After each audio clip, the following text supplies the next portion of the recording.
Supreme court में नैब कानून में तरमीम के खिलाफ दरख्वास्त पर समाअत हुई। अवाम के असासों की हिफाजत रियासत की जिम्मेदारी है। चीफ जस्टिस ने कहा कि बेतहाशा कर्ज लेने की वजह से मुल्क बुरी तरह मुतासिर हुआ है। कर्जों का गलत इस्तेमाल होने से मुल्क का ये हाल हुआ। चीफ जस्टिस उमर अता बंदयाल की जानिब से ये रिमार्क्स दिए गए। उनका ये भी कहना था कि अदालत हुकूमत को कर्ज लेने से नहीं रोक सकती। नैब कानून में करप्शन की हद क्या होगी, इसका तयन कौन करेगा?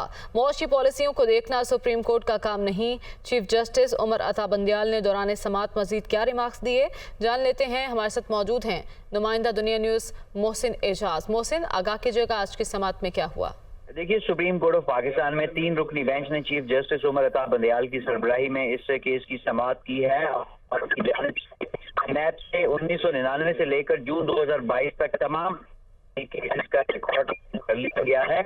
ये कहा गया है सुप्रीम कोर्ट ऑफ पाकिस्तान की जानिब से कि अब तक कितने ऐसे करप्शन के केसेस हैं जिनमें सुप्रीम कोर्ट तक सजाएं बरकरार रखी गई हैं। ये तमाम record supreme court of Pakistan में पेश किया जाए। इसके साथ साथ अब तक नैब कानून के तहत कितने रेफरेंस मुकम्मल हुए, जबकि ये जो कानून में तब्दीली हुई है इसके बाद कितनी तहकीकात मुकम्मल हुई, ये तमाम तर तफसीलात भी सुप्रीम कोर्ट ऑफ पाकिस्तान ने तलब कर ली है। आज होने वाली समाअत के मौके पर जस्टिस एजाजुल एहसन ने अपने रिमार्क्स में कहा कि FATF ने हमारे कवानीन में नकायस की निशानदेही की।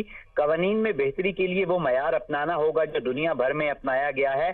नैब तरमीम से जानबूझकर कानून में नकायस पैदा किए गए। जस्टिस एजाजुल एहसन ने अपने रिमार्क्स में ये भी कहा कि क्या नैब तरमीम मखसूस तबके को फायदा पहुंचाने के लिए की गई? अरबों रुपए करप्शन के 280 केसेस पहले ही वापस हो चुके हैं। इसके साथ साथ चीफ जस्टिस ऑफ पाकिस्तान के अहम रिमार्क्स से आज होने वाली समाअत के मौके पर उन्होंने अपने रिमार्क्स में कहा कि पाकिस्तान में मुख्तलिफ माफियाज हैं, कि माफिया हैं भी और नहीं है।